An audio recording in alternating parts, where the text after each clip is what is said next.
I sometimes read public domain books here on Leaves of Glen, and they were written a long time ago, so they're usually racist or sexist or bigoted. But in there somewhere and all that is a story, and that's why those stories are famous.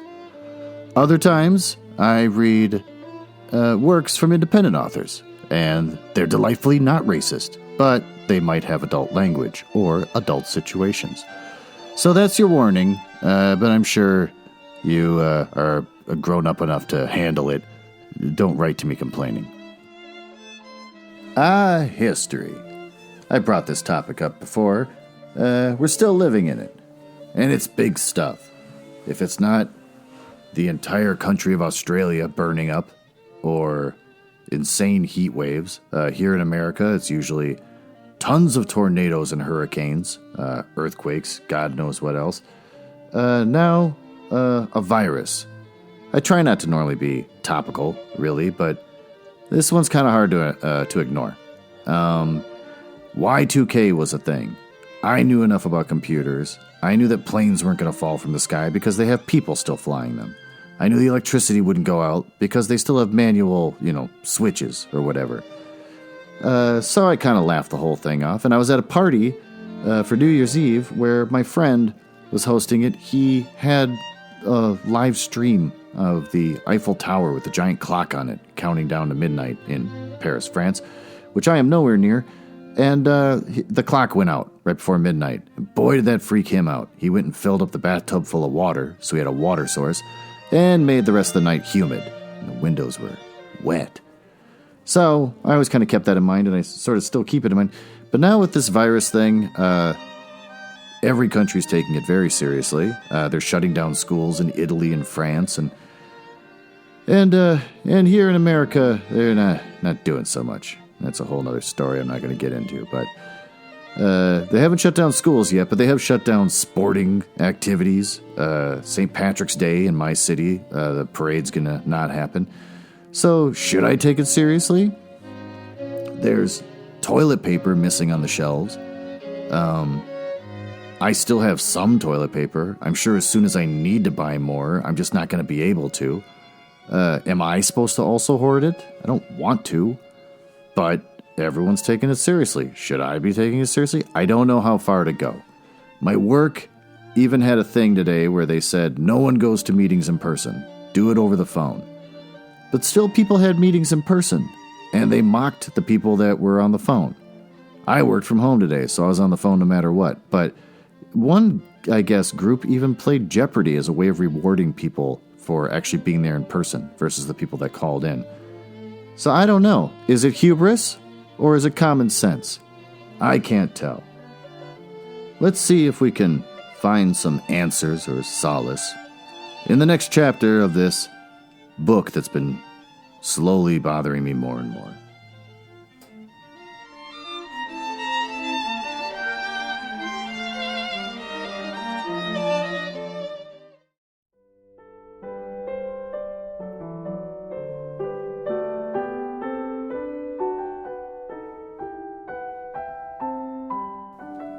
Chapter 10. The Great Election in Missinaba County. Don't ask me what election it was, whether Dominion or provincial or imperial or universal, for I scarcely know. It must, of course, have been going on in other parts of the country as well, but I saw it all from Missinaba County, which, with the town of Mariposa, was, of course, the storm center and focus point of the whole turmoil. I only know that it was a huge election, and that on it turned issues of the most tremendous importance, such as whether or not Mariposa should become part of the United States, or whether the flag that had waved over the school house at Tecumseh Township for 10 centuries should be trampled under the hoof of an alien invader, and whether Britons should be slaves, and whether Canadians should be Britons, and whether the farming class would prove themselves Canadians, and tremendous questions of that kind. And there is such a roar and a tumult to it, and such a waving of flags and beating of drums and flaring of torchlights that have such parts of the election as may have been going on elsewhere than in Missinaba County, where it must have been really quite unimportant and didn't really matter. Now that it's all over, we can look back at it without heat or passion. We can see, it's plain enough now, that in the Great Election, Canada saved the British Empire, and that Missinaba saved Canada, and that the vote of the third concession of Tecumseh Township saved Missinaba County, and that those of us who carried the third concession, well, there's no need to push it further. We prefer to be modest about it. If we still speak of it, it is only quietly and simply and not more than 3 or 4 times a day. But you can't understand the election at all, and the conventions, and the campaigns, and the nominations, and the balloting unless you first appreciate the peculiar complexion of politics in Mariposa. Whatever. I'm starting to hate the names of these towns. Let me begin at the beginning. Everyone in Mariposa is either a liberal or a conservative, or else is both. Some of the people are or have been liberals or conservatives all their lives and are called dyed-in-the-wool, grits or old-time Tories and things of that sort. These people get from long training such a swift, penetrating insight into national issues that they can decide the most complicated question in 4 seconds. In fact, just as soon as they grab the city papers out of the whole morning mail, they know the whole solution of any problem you can have put to them. There are other people whose aim it is to be broad-minded and judicious and who vote liberal or conservative according to their judgment of the questions of the day. If their judgment of these questions tells them that there is something in it for them in voting liberal, then they do so. But if not, they refuse to be the slaves of a party or of henchmen or of any political leader, so that anybody looking for henches has got to keep away from them. But the one thing that nobody's allowed to do in Mariposa is to have no politics. Of course, there are always some people whose circumstances compel them to say that they have no politics, but that is easily understood. Take the case of Trelawney, the postmaster. Long ago, he was a letter carrier under the old Mackenzie government, and later he was a letter sorter under the old MacDonald government. And after that, a letter stamper under the old Tupper government, and so on. Trelawney always says that he has no politics, but the truth is that he has too many.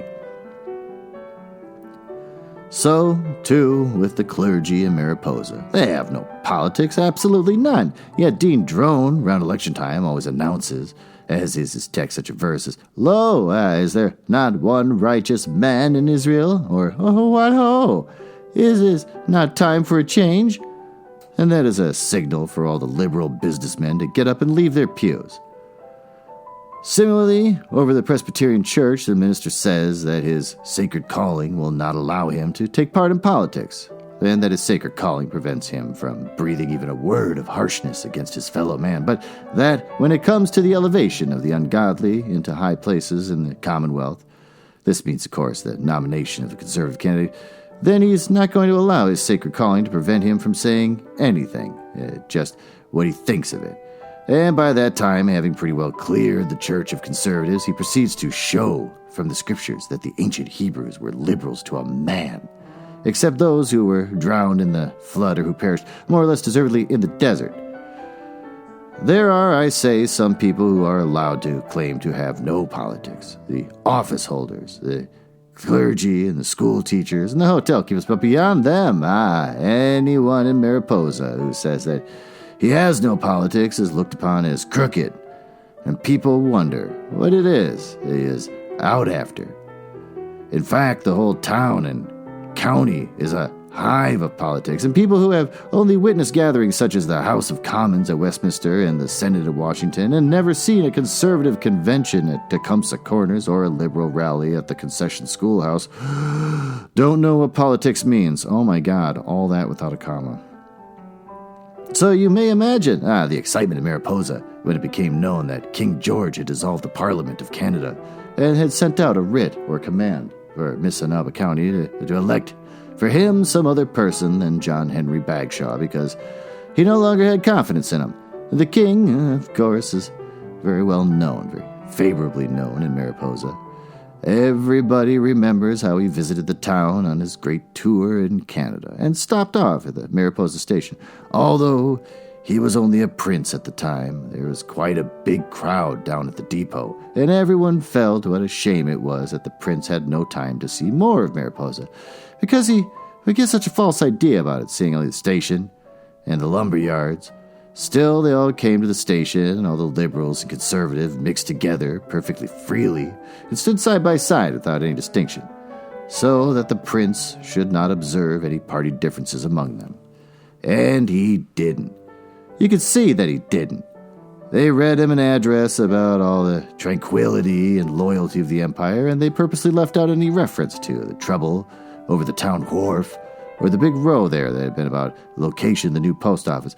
There was a general decent feeling that it wouldn't be fair to disturb the prince with these things. Later on, as king, he would, of course, have to know all about them, but meanwhile it is better to leave him with the idea that his empire was tranquil. So they deliberately couched the address in terms that were just as reassuring as possible, and the prince was simply delighted with it. I am certain that he slept pretty soundly after hearing that address. Why, you could see it taking effect even on his aides-de-camp and the people around him. So imagine how the prince must have felt. I think in Mariposa, they understand kings perfectly. Every time that a king or a prince comes, they try to make him see the bright side of everything and let him think that they're all united. Judge Pepperleigh walked up and down, arm in arm with Dr. Gallagher, the worst grit in the town, just to make the prince feel fine. So when they got the news that the king had lost confidence in John Henry Bagshaw, a sitting member, they never questioned it for a bit. Lost confidence? All right, they'd elect him another right away. They'd elect him half a dozen if he needed them. They don't mind. They'd elect the whole town man after man rather than have the king worried about it. In any case, all the conservatives had been wondering for years how the king and the governor-general and men like that had tolerated such a man as Bagshaw for so long. Missinaba County, I say, is a regular hive of politics. Not the miserable, crooked, money-ridden politics of the cities, but the straight, real, old-fashioned thing that is an honor to the countryside. Any man who would offer to take a bribe or sell his convictions for money would be an object of scorn. I don't say they wouldn't take the money. They would, of course. Why not? But if they did, they would take it in a straight, fearless way and say nothing about it. They might, it's only human, accept a job or a contract from the government. But if they did, rest assured it would be in a broad national spirit, and not for the sake of the work itself. No, sir, not for a minute. Any man who wants to get the votes of the Missinaba farmers and the Mariposa businessmen has got to persuade them that he's the right man. If he can do that, if he can persuade any one of them that he is the right man and that all the rest know it, they'll vote for him. The division, I repeat, between the liberals and the conservatives is intense. Oh, you might live for a long while in town between elections and never know it. It is only when you get to understand the people that you begin to see that there is a cross-division running through them that nothing can ever remove. You gradually become aware of fine, subtle distinctions that miss your observation at first. Outwardly, they're all friendly enough. For instance, Joe Milligan, the dentist, is a conservative, and he's been for 6 years, and yet he shares the same boathouse with the young Dr. Gallagher, who is a liberal. And they even brought a motorboat between them. Pete Glover and Alf McNichol were in a partnership in the hardware and paint store, though they belonged on different sides. That just as soon as elections drew near, the differences in politics became perfectly apparent. Liberals and conservatives drew away from one another. Joe Milligan used the motorboat one Saturday and Dr. Gallagher the next. And Pete Glover sold hardware on one side of the store, and Alf McNichol sold paint on the other. You soon realized, too, that one of the newspapers was conservative and the other was liberal, and that there was a liberal drugstore and a conservative drugstore, and so on. Similarly, around election time, the Mariposa House was the liberal hotel, and the Continental Conservative, though Mr. Smith's place, where they always put on a couple of extra bartenders, was what you might call independent liberal conservative, with a dash of imperialism thrown in. Mr. Gingham, the undertaker, was, as a natural effect of his calling, an advanced liberal. But at election time, he always engaged a special assistant for embalming conservative customers. So now I think you understand something of the general political surroundings of the great election in Missinaba County. John Henry Bagshaw was the sitting member, the Liberal member for Missinaba County. The Liberals called him the old warhorse, and the old battle axe, and the old charger, and the old champion, all sorts of things of that kind. The Conservatives called him the old jackass, and the old army mule, and the old booze fighter, and the old grafter, and the old scoundrel. John Henry Bagshaw was, I suppose, one of the greatest political forces in the world. He had flowing white hair, crowned with a fedora hat, and a smooth, statesman-like face, which had cost the country 25 cents a day to shave. Altogether, the Dominion of Canada had spent over $2,000 in shaving that face during the 20 years that Bagshaw had represented Missinaba County, but the result had been well worth it. Bagshaw wore a long political overcoat that had cost the country 20 cents a day to brush, and boots that cost the Dominion 15 cents every morning to shine, but it was all money well spent. Bagshaw of Mariposa was one of the most representative men of the age, and it's no wonder that he had been returned for the country for 5 elections running, leaving the Conservatives nowhere. Just think how representative he was. He owned 200 acres out on the 3rd concessions and kept 2 men working on it all the time to prove that he was a practical farmer. They sent in fat hogs to the Missinaba County Agriculture Exposition and the World's Fair every autumn, and Bagshaw himself stood beside the pig pens with the judges and wore a pair of corduroy breeches and chewed a straw all afternoon. After that, if any farmer thought that he was not properly represented in Parliament, it showed that he was an ass. Bagshaw owned a half share in the harness business and a quarter share in the tannery, and that made him a businessman. He paid for a pew in the Presbyterian Church that represented religion in Parliament. He attended college for 2 sessions 30 years ago, and that represented education, and kept him abreast with modern science. If not ahead of it, he kept a little account in one bank and a big account in another, so that he was a rich man or a poor man at the same time. Add to that John Henry Bagshaw was perhaps the finest orator in Mariposa. That, of course, is saying a great deal. There are speakers there, lots of them, that can talk 2 or 3 hours at a stretch, but the old warhorse could beat them all. They say that when John Henry Bagshaw got well started, say after a couple of hours of talk, he could speak as Pericles or Demosthenes or Cicero never could have spoken. You could tell Bagshaw 100 yards off as a member of the House of Commons. He wore a pepper and salt suit to show that he had come from a rural constituency, and he wore a broad gold watch chain with dangling seals to show he also represents a town. You could see from his quiet low collar and white tie that his electorate were God-fearing, religious people, while the horseshoe pin that he wore showed that his electorate were not without sporting instincts and knew a horse from a jackass. Most of the time, John Henry Bagshaw had to be at Ottawa, although he preferred the quiet of his farm and always left it, as he said with a sigh. If not in Ottawa, he was in Washington, and of course at any time they might need him in London, so that it was no wonder that he would only be in Mariposa about 2 months of the year.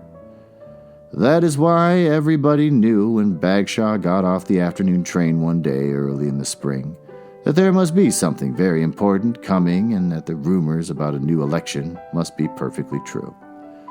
Everything that he did showed this. He gave the baggage man 25 cents to take the check off his trunk, the bus driver 50 cents to drive him up to the main street, and he went to Callahan's tobacco store and bought 2-cent cigars and took them across the street and gave them to Mallory Tompkins of the Times-Herald as a present from the Prime Minister. All that afternoon, Bagshaw went up and down the main street of Mariposa, and you could see, if you knew the signs of it, that there was politics in the air. He bought nails and putty and glass in the hardware store, and harness in the harness shop, and drugs in the drugstore, and toys in the toy shop, and also things like that are needed for a big campaign. Then, when he had done all this, he went over with McGinnis, the Liberal organizer, and Mallory Tompkins, the Time-Herald's man, and Gingham, the great independent liberal undertaker, to the back parlor and the Mariposa house. You could tell from the way John Henry Bagshaw closed the door before he sat down that he was in a pretty serious frame of mind. "Gentlemen," he said, "the election is a certainty. We're going to have a big fight on our hands, and we've got to get ready for it." Is it going to be on the tariff?" asked Tompkins.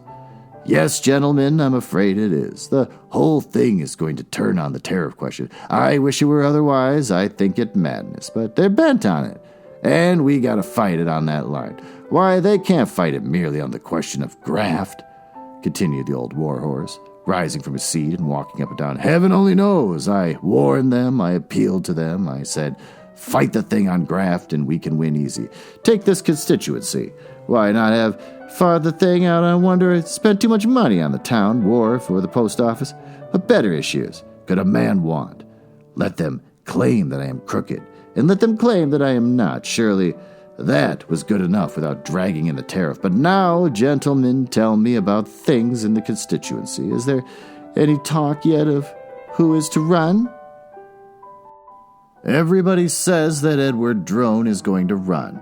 "Ah," said the old warhorse, and there was joy upon his face. "Is he? At last. That's good. That's good. Now what platform will he run on?" Independent." "Excellent," said Mr. Bagshaw. "Independent, that's fine. On a program of what?" "Just simple honesty and public morality." "Ah, come now," said the member. "That's splendid. That will help enormously. Honesty and public morality. The very thing. If Drone runs and makes a good showing, we win for a certainty. Tompkins, you must lose no time over this. Can't you manage to get some articles in the other papers hinting that at the last election we bribed all the voters in the country, and that we gave out enough contracts to simply pervert the whole constituency? Imply that we poured the public money into this country in buckets full, and that we are bound to do it again. Let Drone have plenty of material of this sort, and he'll draw off every honest, unbiased vote in the Conservative Party." My only fear is," continued the old warhorse, losing some of his animation, that Drone won't run after all. He said it so often before, he never has. He hasn't got the money, but we must see to that. Gingham, you know his brother. Well, you must work it so that we pay Drone's deposit and his campaign expenses. But now, like Drone, it is time to come out." It was indeed very like Edward Drone to attempt so misguided a thing as to come out an independent candidate in Missinaba County on a platform of public honesty.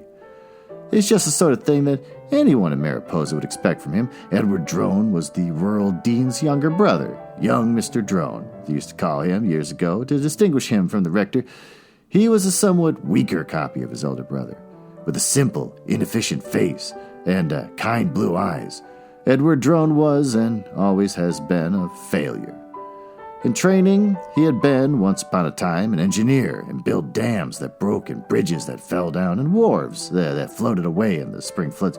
He had been a manufacturer and failed, and had been a contractor and failed, and now lived a meager life as a sort of surveyor or land expert on God knows what. In his political ideas, Edward Drone was, and as everybody in Mariposa knew, always had been crazy. He used to come up to the autumn exercises at the high school and make speeches about the ancient Romans and Titus Manlinus and Quintus Curtius. At the same time, when John Henry Bagshaw used to make a speech about the maple leaf and ask for an extra half holiday. Drone used to tell the boys about the lessons he learned from the lives of the truly great, and Bagshaw used to talk to them about the lessons he learned from the lives of the extremely rich. Drone used to say that his heart filled whenever he thought of the splendid patriotism of the ancient Romans, and Bagshaw said that whenever he looked out over his wide dominion, his heart overflowed. Even the youngest boy in the school could tell that Drone was foolish. Not even the school teachers would have voted for him. What about the Conservatives?" asked Bagshaw presently. "Is there any talk yet as to who they'll bring out?" Gingham and Mallory Tompkins looked at one another. They were almost afraid to speak. "Hadn't you heard?" said Gingham. They got their man already." Who is it?" said Bagshaw quickly. "They're going to put up Josh Smith." "Ah, great heavens," said Bagshaw, jumping to his feet. "Smith, the hotel keeper." "Yes, sir," said Mr. Gingham, "that's the man. Do you remember in history how Napoleon turned pale when he heard that the Duke of Wellington was to lead the Allies in Belgium? Do you remember how when Thermostocles. I'm not looking at these things up because I want to go to bed. Heard that Aristogen, I'm not looking these up, was to lead the Spartans. He jumped into the sea. Possibly you don't, but it may help you to form some idea of what John Henry Bagshaw felt when he heard that the Conservatives had selected John Smith, proprietor of Smith's Hotel. You remember Smith. You've seen him there on the steps of his hotel, 280 pounds in his stockinged feet. You've seen him selling liquor after hours through sheer public spirit, and you recall how he saved the lives of hundreds of people on the day when the steamer sank, and how he saved the town from being destroyed the night when the Church of England church burnt down. You know that hotel of his, too, halfway down the street? Smith's Northern Health Resort, though already they were beginning to call it Smith's British Arms. So you can imagine that Bagshaw came as near to turning pale as a man in federal politics can. "I never knew Smith was a conservative," he said faintly. "He always subscribed to our fund." "Ah, he is now," said Mr. Gingham ominously. "He says the idea of this reciprocity business cuts him to the heart." "The infernal liar," said Mr. Bagshaw. There was silence for a few moments. Then Bagshaw spoke again. "Will Smith have anything else in his platform besides the trade question?" "Yes," said Mr. Gingham gloomily. "He will." "What is it?" "Temperance and total prohibition." John Henry Bagshaw sank back in his chair as if struck with a club. There, let me leave him for a chapter.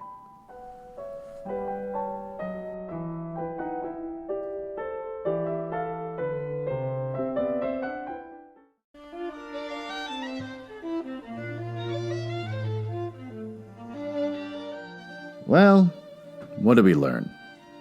We learned that politics in ancient Canada is just as boring and as annoying as modern politics. Well, modern politics is far more exciting because everything's so polarized and insane right now.